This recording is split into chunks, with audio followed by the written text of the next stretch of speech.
Expecto Patronum!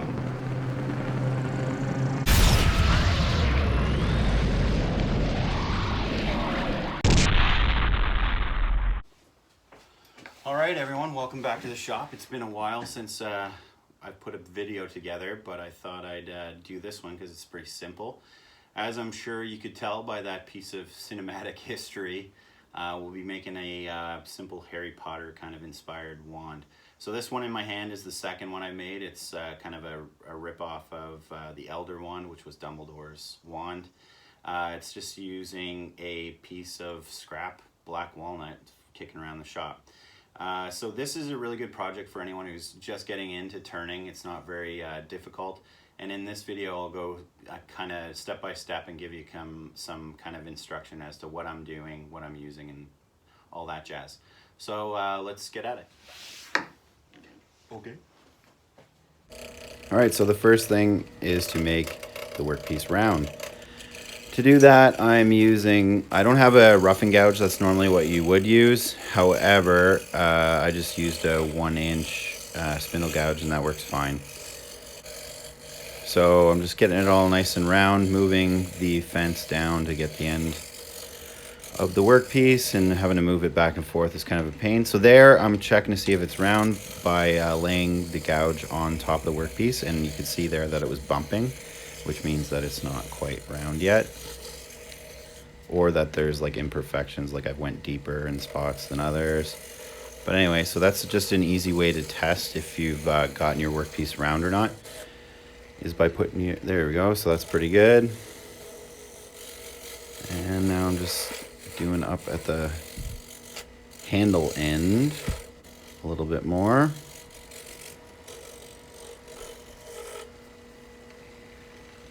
So there's a little bump there, so I go back and just fix that. And there you go. So it's pretty round now, no bumps, good to go. So now the parting tool. So this is what I'm using to mark where the end of the handle is going to be, and then subsequently I'm going to measure off my other wand here and just mark with a pencil where all the little knob jobbies are going to go, just roughly. And that's the thing, that's the beauty about this project, is it doesn't have to be perfect. If you make a little mistake here or there, you can just adapt your wand to whatever you want, really. All right. So now at the end of the actual Elder wand, there was like a kind of a cone shape, so that's what I was doing. Now I'm taking my parting tool and kind of going to the general depth that I want. Usually when you use a parting tool, you want to have a set of calipers because you're actually measuring like a precise diameter as you move down, but I'm not worried about that here, so no calipers were needed. Now I'm just marking out where all my knobs, the little bumps on the wand, are going to be. So they're the darked out ones, and then everything in between that is going to be kind of where I work it further down. So now I'm just continuing on with the parting tool to get kind of set little benchmarks for the diameter that I want.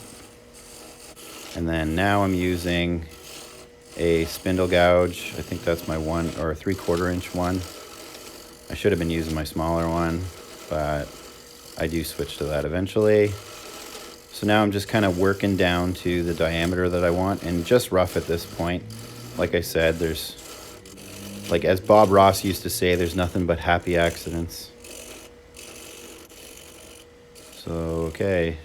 Yeah, now I've worked, moved down to my, I think it's 3/8 maybe, or 1/4 inch, I don't know. But anyway, that's a spindle gouge as well. And now, just working the end bit.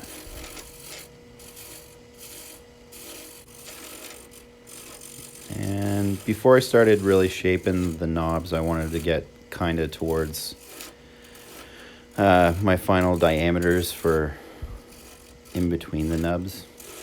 And now you can see that I'm actually working the nubs themselves, shaping them a little bit. And it's a wand, right? So like it doesn't need to be perfect. It's just, it actually, like, with a little bit of imperfection, it almost looks like it's a more used wand. So again, just shaping the nubs with the spindle gouge. And you can see down towards the end of the wand that I haven't went down to like a final kind of diameter on the far end. And that's because I don't want to risk it breaking off by going down super thin before I've sanded. So now I'm sanding, and this was really what took the longest amount of time, was the sanding piece. So right now I'm using 80 grit to kind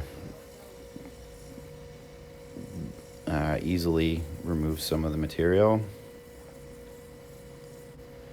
And that there is 320, but I did do 180 as well, I believe.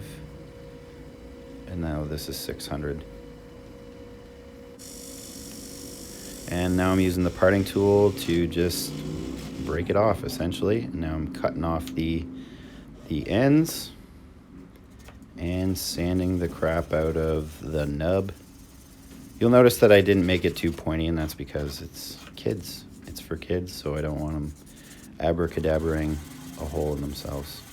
And I think I say that momentarily. There you go. And that's just tongue oil. I put on 2 coats of tongue oil. Makes it nice and shiny.